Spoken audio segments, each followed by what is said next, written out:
My sister and I bought a house for our mom, but she secretly moved our mom into assisted living and rented the house for profit without telling me. So I lawyered up, fought her in court, and brought mom home. I need people to understand the full picture before they judge me. My name does not matter, but for the sake of this post. I am Mexican-American, born and raised in San Antonio.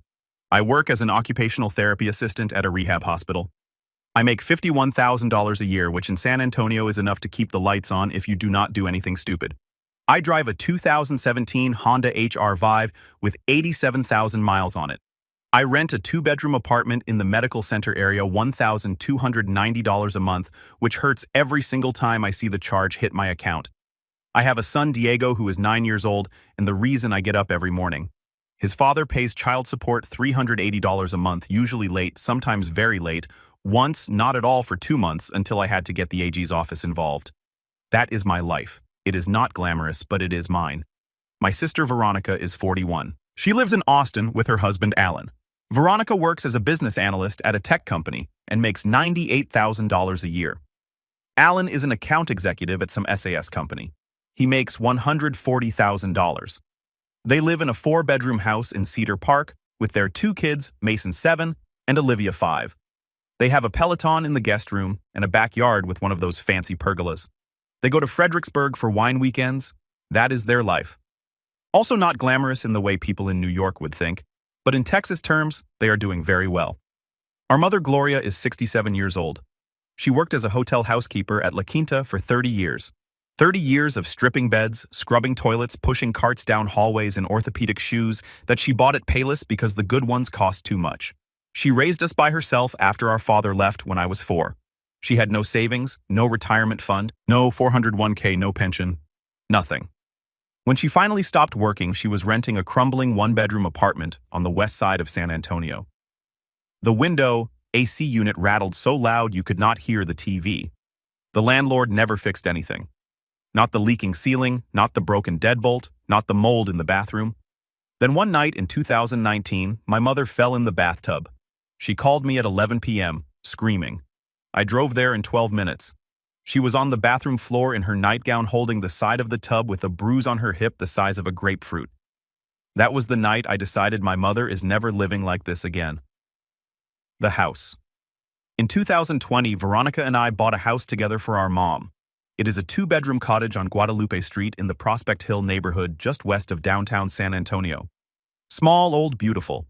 It has a front porch with a wrought iron railing and a backyard big enough for a garden. We bought it for $142,000. I put in $35,000 as a down payment. That was everything I had. 8 years of saving every tax return, every overtime shift I picked up at the hospital weekends, holidays doubles when someone called in sick, every birthday check from my tias, that I did not spend every time I said no to something Diego wanted because I was putting that $20 away. 8 years, and I handed it over in a cashier's check at the title company without blinking because it was for my mom. Veronica put in $35,000 too. I want to be fair about that. She matched me. We got a mortgage for the remaining $72,000. Both our names on the deed, both our names on the loan, monthly mortgage payment $680. I pay $340. Veronica pays $340. Every month on time, no exceptions. I have never missed a payment. The day we gave Mom the keys, she stood in the living room and did not say anything for a long time. She just looked around. Then she touched the wall like she was checking to make sure it was real. She said, "Mijas, this is the first home I have ever had. You gave me a home." Veronica and I were both crying. Diego was running around the backyard yelling about the tree. It was the best day of my life. Mom planted a garden, tomatoes, jalapenos, cilantro, a little patch of epazote. She hung a Virgin de Guadalupe portrait in the living room, the big one with a gold frame that she had kept wrapped in a blanket for years because she never had a wall worthy of it. She started cooking Sunday pozole for the whole family. She would call me on Thursday nights, and I would drive over, and we would watch telenovelas together on a couch, and she would fall asleep with her head on a pillow next to me, and I would cover her with a blanket and let myself out and lock the door behind me. For 4 years, I handled everything with that house. I drove from the medical center to Prospect Hill every weekend, 35 minutes each way, more in traffic. I mowed the lawn. I fixed the dripping kitchen faucet with a YouTube video and a $7 part from Home Depot. I took Mom to her cardiologist at University Health every 3 months. I organized her medications. I brought Diego, and he would play in the backyard while Mom taught him how to water the tomatoes. I did this gladly. I never complained, not once. Veronica visited from Austin every 6 to 8 weeks. She would bring Mason and Olivia stay for Sunday Pozole, take 8 or 9 photos, and post them on Instagram with captions like, "Me, Reina Crown Red Heart Family, First Blessed Daughters." Then she would load the kids in a Highlander and drive back to Cedar Park. She never mowed the lawn. She never fixed anything. She never sat with Mom at a cardiology appointment listening to a doctor explain ejection fractions and medication interactions, but she posted the photos. She always posted the photos. I told myself it was fine. Veronica lives an hour and a half away. She has 2 young kids. She has a demanding job. I was the one who was close. It made sense that I did more. I believed that. I really did. What Veronica did. 3 months ago, I got a call from Mom's neighbor, Mrs. Fuentes. Mrs. Fuentes is 73, a retired school bus driver, and she watches everything on Guadalupe Street from her front porch like it is her full-time job. She said, "Rosa, there are people moving into your mother's house with furniture. Your mother is not here." I want to describe what happened to my body when she said that. My hands went cold. My stomach dropped like I was on a roller coaster. I said, "What do you mean, people?" She said, "A young couple. They have a U-Haul." I hung up and I drove. When I got to Guadalupe Street, there was indeed a U-Haul in the driveway. A woman in her late 20s was carrying a floor lamp through the front door. A man was unloading boxes. I got out of my car and I walked up and I said very calmly in a voice that did not match anything happening inside my chest, "Excuse me? What are you doing? This is my mother's house." The woman looked at me. She was not rude. She actually looked a little nervous. She said, "We signed a lease. We are renting this house." We talked to Veronica. Veronica. My sister Veronica. My sister who makes $98,000 a year and posts Family First on Instagram. My sister had leased our mother's house to strangers. Here is what I found out over the next 48 hours. Veronica had listed the house on Zillow Rentals. She described it as a charming 2-bedroom cottage in up-and-coming Prospect Hill. She signed a 12-month lease as co-owner and property manager. The rent was $1,400 a month. She had moved our mother out of the house 10 days before I found out. 10 days. My mother had been gone from her home for 10 days and nobody told me. Where did Veronica move her Sunny Oaks Assisted Living, a facility on Babcock Road? Cost $3,800 a month. Veronica told Mama, it is time. You need more help than Rosa can give you. This place has nurses' activities, people your age. You will love it. Update 1, what I found at Sunny Oaks. I drove to Sunny Oaks the same day. I want you to picture what I saw. My mother, the woman who planted jalapenos, who hung the Virgin de Guadalupe on the wall, who made pozole every Sunday, who told me, "You gave me a home," was sitting on the edge of a twin bed in a shared room, shared with a stranger. She was wearing a hospital-style bracelet with her name on it. She was holding her rosary. The room smelled like industrial cleaner and reheated food. There was a TV mounted on the wall playing some game show at a volume that would give you a headache. Mom looked up at me and started crying. Not dramatic crying, quiet crying. The kind that is worse. She said, "They put me in a room with a woman I do not know. The food has no flavor. I asked for chili, and they said it is not on the menu. I want to go home. Where is my garden? Where is my virgin?" The virgin portrait was still at the house. Veronica had not even taken it with her. She had left our mother's most sacred possession hanging on a wall for some strangers to stare at. I sat next to Mom on that twin bed and held her hands and said, "Mama, I am going to fix this." She looked at me with these eyes, tired, confused, a little embarrassed, and she said, "You always fix everything." "But who fixes things for you?" I almost broke right there. I did not in front of her. Update 2, the confrontation. I called Veronica that night. I was sitting in my car in the Sunny Oaks parking lot because I did not want Diego to hear the conversation. Here is what was said, and I remember every word because I have replayed it in my head 400 times. Me, Veronica. "What did you do?" Veronica, Rosa, "Mom fell again last month. She left the stove on twice. She is 67, but she lives like she is 80. She needs professional care." I made a decision as co-owner of the property. The rental income covers most of Sunny Oaks. It is logical. Me, you moved our mother out of her home without telling me. You rented our house without my signature. You signed a lease I have never seen, and you put her in a facility she hates and is begging to leave. How is any of that logical? Veronica, Allen, and I talked about it. We think this is the most financially responsible path forward. The house is an asset. Mom needs supervised care. The math works. Me, Allen, does not get a vote. His name is not on the deed. His name is not on this mortgage. He did not put $35,000 into this house. Since when does Alan decide where our mother lives? Veronica, he is my husband, Rosa. We make decisions together. That is what marriage is. Me, and what about your sister? What about the other person whose name is on that deed? The other person who put in $35,000 and has been paying $340 a month for 4 years? The person who mows the lawn and fixes the faucet and takes mom to the cardiologist? When did that person get a call? Veronica went quiet for a second. Then she said, "You are too emotional about this. Rosa, you cannot see clearly. Mom needs help. I did what needed to be done. Too emotional. I was too emotional. I thought about that phrase every single day since she said it. I was too emotional because I did not want our mother ripped and dumped in a facility without anyone asking me. I was too emotional because I cried when I found my mom holding a rosary in a room that smelled like Lysol. I was too emotional. You know what I think? I think Veronica looked at that house and saw a number $1,400 a month, $16,800 a year. She saw a revenue stream. She saw an asset she could monetize, and she moved the inconvenience our mother into a building where someone else would be responsible for her. And she told herself it was logic when it was greed. Update 3, the legal reality. The next week, I went to see a real estate attorney. His name is Luis Garza. His office is on Commerce Street, downtown, second floor above a barber shop. He charged me $250 for the consultation, which I put on a credit card I should not be using. Mr. Garza told me several things. First, the lease Veronica signed might technically be valid because she is a co-owner.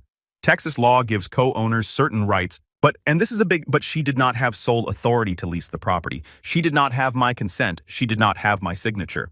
And she absolutely did not have the legal right to remove our mother from the home without consulting the other co-owner. He said I could file something called a partition action. This would essentially force the issue. Either Veronica buys me out, I buy her out, or the court orders the house sold. He said this process would cost between $8,000 and $15,000 in legal fees. I make $51,000 a year. I have zero savings. I spent everything on the down payment 4 years ago. I have a 9-year-old son. I have rent. I have car insurance. I have groceries. I have Diego's school supplies and his baseball league fees and his dentist appointments. I do not have $8,000. I sat in Mr. Garza's office and stared at his desk for a long time. He is a kind man. He did not rush me. He said, "Miss Delgado, there are other options. You can send a formal demand letter first. That sometimes resolves things without litigation. I will do that for $500. I said yes to the demand letter. I put that on the credit card too. Update 4, the fallout. The demand letter went out 2 weeks later. It stated that Veronica had leased a co-owned property without the consent of the other owner, that the lease was potentially voidable, that the removal of our mother from the property was done without authorization, and that I was demanding the tenants vacate within 60 days, the lease be terminated, and our mother be returned to her home. Veronica called me the day she received it. She was furious. "You got a lawyer? You got a lawyer against your own sister," I said. "You moved our mother into a facility without telling me. You rented our house to strangers. I asked you to fix it. You told me I was too emotional." So, yes, Veronica, I got a lawyer. Alan is livid. He says this is going to affect our credit if those tenants break the lease early. Alan's credit is not my concern. Rosa, you are tearing this family apart. No, Veronica. You tore it apart when you decided our mother was less important than $1,400 a month. She hung up. After that, things moved fast and ugly. My tia Lupe called me and said Veronica had told the whole family I was suing her, that I was being vindictive, that I was jealous of Veronica's success, and was using Mom as a weapon. Tia Lupe asked me, "Is it true, mija? Are you really taking your sister to court?" I explained everything. Tia Lupe went quiet and then said, "Dios mío." She took Gloria out of her home. Tia Lupe called every one of my tias that night. By morning, Veronica's phone was ringing off the hook with aunts, uncles, and cousins who had opinions. Strong ones. My cousin Eddie, who is a contractor, drove to Guadalupe Street on his own and knocked on the door. He asked the tenants, very politely, if they knew the full situation. He did not threaten them, he did not raise his voice. He told them the truth, that the house belonged to 2 sisters, that only one signed the lease, and that the other sister had filed a legal objection. He said they might want to consult their own attorney. The tenants, who turned out to be perfectly nice people who had no idea about any of this, were shaken. They called Veronica. She did not answer. They called again. She did not answer. They called a third time. and she told them everything was being handled. Meanwhile, Gloria was still at Sunny Oaks. She had lost 9 pounds, 9 pounds in less than 3 months. She stopped cooking. Obviously, she did not have a kitchen. She stopped gardening. There was nothing to garden. She stopped watching telenovelas because the TV in the common room was always on the wrong channel, and she did not want to bother anyone by asking to change it. My mother, who had survived 30 years of housekeeping, who had raised 2 daughters alone, who had never asked anyone for anything, my mother was disappearing. She told me last week in a voice so small I almost did not hear it. Mija, I think Veronica is ashamed of me. She wants me somewhere clean where nobody sees me. I am going to carry that sentence for the rest of my life. Update 5 where things stand now. Here is where things are today. The tenants have indicated they want to break the lease early. They do not want to be in the middle of a family legal dispute, and I do not blame them. Their lease has an early termination clause that Veronica, in a rare moment of carelessness, included. They can leave with 30 days' notice and forfeit their deposit. They have given notice. Veronica is scrambling. The $1,400 a month she was counting on to offset Sunny Oaks is about to evaporate. Sunny Oaks costs $3,800 a month. Veronica told me she and Alan were paying the difference, about $2,400 a month out of pocket. Without the rental income, they will be paying the full $3,800 on top of their Cedar Park mortgage, their car payments, their Peloton subscription, Mason's, swim lessons, Olivia's dance class. Alan. I am told by Tia Lupe is not happy. Mr. Garza sent a second letter. This one was more pointed. It outlined the legal costs Veronica would face if I filed the partition action. It noted that a court would likely view her unilateral decision to lease the property and remove our mother unfavorably. It suggested mediation as an alternative. Veronica has agreed to mediation. It is scheduled for next month. My plan is simple. I want the tenants out, I want my mother back in her home, and I want a legal agreement that neither co-owner can lease, sell, or materially alter the use of the property without written consent from the other. I want it in writing, and I want it filed with the county. I also want Veronica to understand something that I do not think she has ever understood. That house was never an asset. It was never a revenue stream. It was never a number on the balance sheet, a revenue stream. It was never a number on a spreadsheet that Alan could optimize. It was our mother's home. The first home she ever had. The only home she ever had. And Veronica took it from her because she saw dollar signs where she should have seen a human being. Some people in my family think I am being too harsh. My cousin Danny told me Veronica was trying to help in her own way. Mom did fall. The stove thing is scary. And she is right. Those things are real. I am not pretending Mom does not need more support, but there is a difference between let us hire a part-time aide and let us move Mom into a facility and rent her house without telling your sister. There is a difference between caregiving and asset management. Veronica does not see that difference. My mother is 67 years old. She worked for 30 years cleaning hotel rooms so that 2 girls could grow up, go to school, and have lives she never had. She never asked for a house. She never asked for anything. All she wanted was a garden, and her Virgin on the wall, and her pozole on Sundays. We gave her that, and then Veronica took it away. I have $247 in my savings account. I owe $750 on a credit card for legal fees. I drive a car with 87,000 miles on it. I make $51,000 a year. I am not rich. I am not powerful. I am not connected. But I am my mother's daughter, and I will not let anyone, not even my own sister, take her home. So Reddit aita for hiring a lawyer against my sister, causing a family-wide fallout, and fighting to bring my mom back to the house we bought her, even if it means my sister and I may never speak again. Eat it. Thank you for all the comments and messages. I need to address a few things people keep asking. Yes, Mom has been evaluated. Her cardiologist says she is stable. She has mild hypertension managed with medication. The falls were real. She slipped on a wet floor once and tripped over a rug once. Neither resulted in fractures. The stove incidents were also real, but they were both cases of leaving a burner on low after cooking. She did not start a fire, nothing burned, and her neighbor Mrs. Fuentes actually does the same thing. She is 67, not 97. She is slower than she used to be, but she is competent. She makes her own decisions. She feeds herself. She dresses herself. She manages her own medications with a pill organizer I set up. Assisted living at this stage was not medically indicated. It was financially motivated. Several people suggested I look into a home health aide instead of a facility. That is exactly what I am proposing in mediation. A part-time aide, maybe 15 to 20 hours a week, to help with cooking, light cleaning, and companionship. That costs between $800 to $1,200 a month in San Antonio, a fraction of Sunny Oaks. I would continue doing everything I have been doing. Mrs. Fuentes has also offered to check in daily, which she already does anyway, because that is what neighbors do on Guadalupe Street. For everyone asking about the lease and whether the tenants can sue, Mr. Garza says the tenants have a potential claim against Veronica for misrepresenting her authority to lease the property, but since they are leaving voluntarily under the early termination clause, they are unlikely to pursue it. They just want out. I feel terrible for them. They were nice people who got caught in the middle. For everyone telling me to cut Veronica off forever, I do not know if I can do that. She is my sister. She was in the delivery room when Diego was born. She taught me how to drive. We shared a bedroom for 16 years. I am angry at her in a way that I have never been angry at anyone in my life.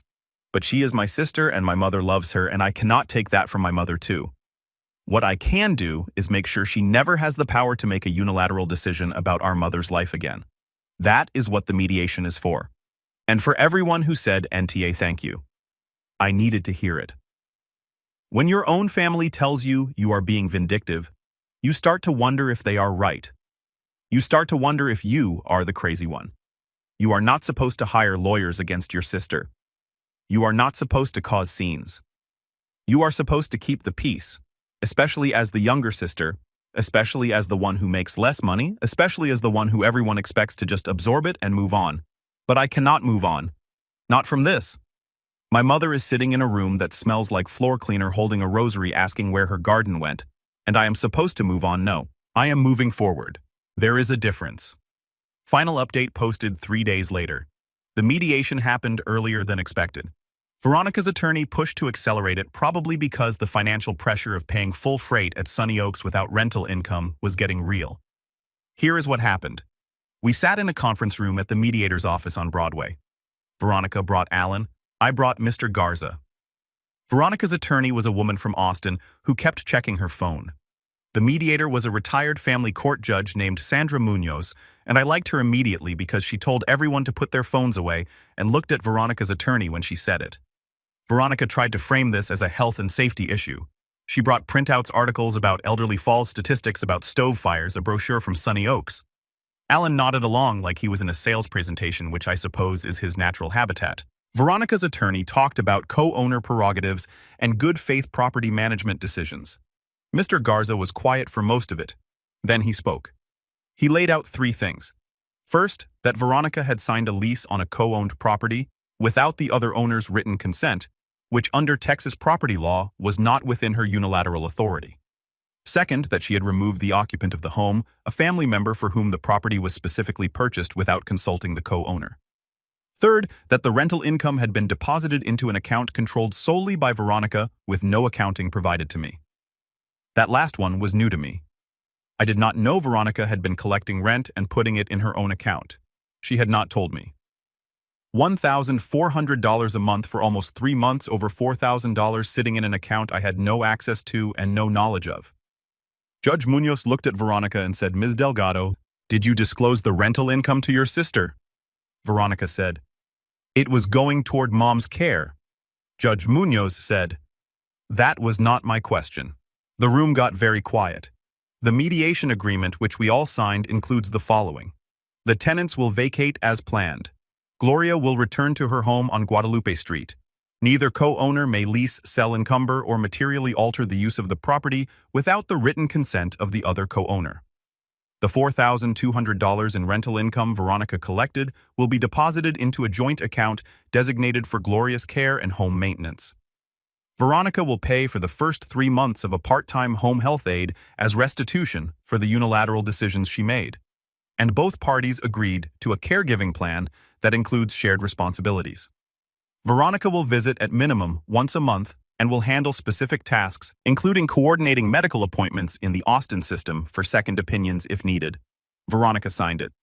Alan looked like he had swallowed something sour. Veronica's attorney left first. I drove to Sunny Oaks the next day. I told Mom, "Mama, you are going home." She looked at me and she said, "Really?" And I said, "Really." We moved her back last Saturday. Mrs. Fuentes was on her porch. She had made a sign, just a piece of poster board with marker that said, "Welcome home, Gloria." Mom saw it and put her hand over her mouth. Diego carried her bag inside. I hung the Virgin de Guadalupe portrait back on the wall. Mom touched the frame and said something under her breath that I think was a prayer. She went straight to the backyard. The garden was dead, of course. 3 months with nobody watering it. The tomato plants were brown sticks. The cilantro was gone. She stood there looking at the dirt and she said, "We will start again. The home health aide starts next week. Her name is Marisol. She is from Laredo. She cooks. Mom already likes her. Veronica and I are not okay. I do not know if we will be." She came to the move-in and stayed for 20 minutes. She hugged Mom.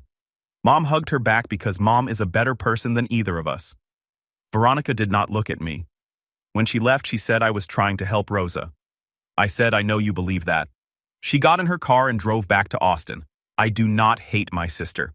I hate what she did. I hate that she saw a spreadsheet where I saw a home. I hate that she made a decision that affected our mother's entire life and called it logical. I hate that she collected rent and did not tell me. I hate that my mother lost 9 pounds and asked me if her own daughter was ashamed of her. But I also know that Veronica is the one who matched my $35,000. She is the one who drove from Austin for the closing.